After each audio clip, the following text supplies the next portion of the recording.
See, when I made Bahubali,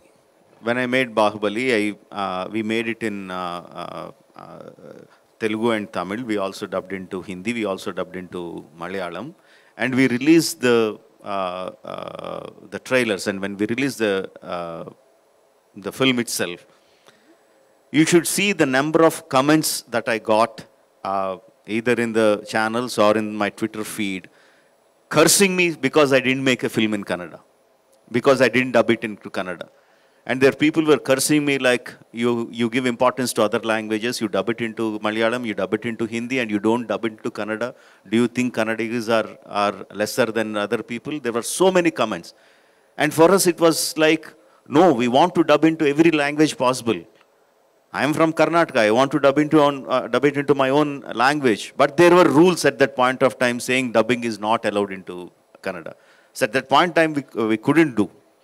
Right? Like you said, people from Karnataka are used to watching the film in the original language, but it is not the entire population of Karnataka. Some people in Karnataka want to watch it in the original language. There is another set of population who want to watch it in the Kannada itself. So in Karnataka, obviously, we'll be releasing in Telugu and we'll be releasing in Kannada also. The people who want to watch it in whichever language they want to, they will watch it in that language. But when we make it in Kannada, when we dub it into Kannada, we will take every care that we can.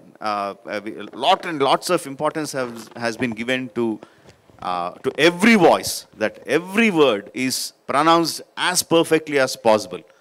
A direct Kannada star can speak a few words wrong. People would not mind.